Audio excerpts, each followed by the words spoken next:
change of order of things, didn't we? Where the order of in an undeveloped person, the order is really physical body and emotions and brains and all those sorts of things has dominance or dominion or control over the aspects of the soul and spirit. Right? When a Yeah. person gets developed, those roles switch, where the soul and spirit, spirit first, then soul, has dominion over the physical aspects of things. In other words, well, this was really what was being hinted to by the work that was done many decades ago on things like values and standards.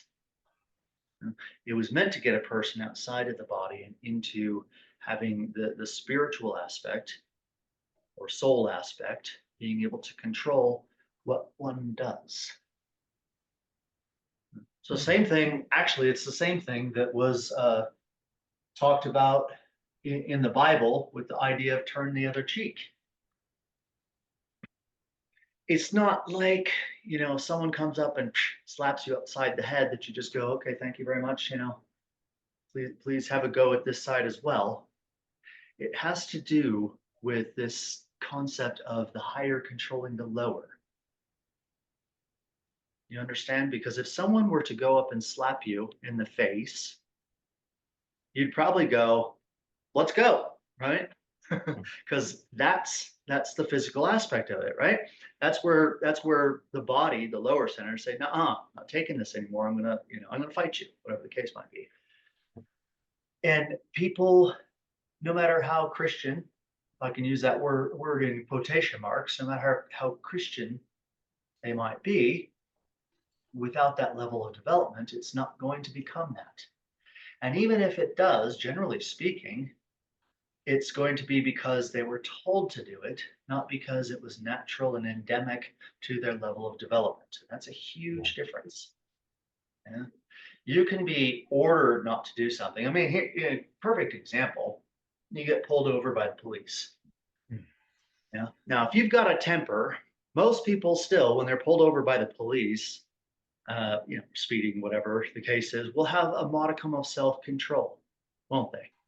They're not going to get belligerent with the police because what's going to end up is you're going to end up in jail. Yeah? But it's not because it's their level of development, it's out of fear of threat.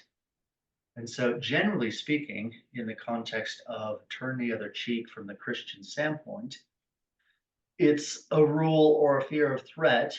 You don't want to go to hell, right, for disobeying the rules of Christianity, as opposed to this is the natural expression when someone becomes more developed that they don't think of retaliation with violence. It's accepted as part of reality and move on. This has to do with the control aspect of the spirit and soul having dominion over the physical body, the serpent and the bull. The bull being your five appendages, serpent representing your five centers. Those are all aspects of the lower. All right, you with me so far? Yeah. Yeah. Okay. And this is demonstrated, and I'm not a great artist, so I'm just going to have you come to the mental picture in your mind. But if you studied any kind of heraldry or any kind of symbolism in ancient times, especially like in the Middle Ages and whatnot, you've got these symbols of the eagle grasping the serpent. Right? You've probably seen this. If not, just go through books on heraldry, and you'll see this symbol time and time again, where the eagle has the serpent in its talons. Similarly, the lion has the bull. Yeah? You'll see this all the time too, where the Yes. lion has this kind of hold on the bull beneath.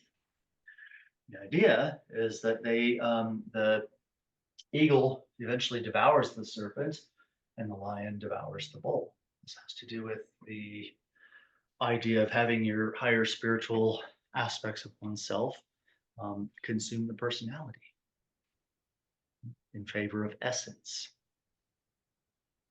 tying all of these types of things in so that you can begin to see what the value of the law of four is. But hidden within it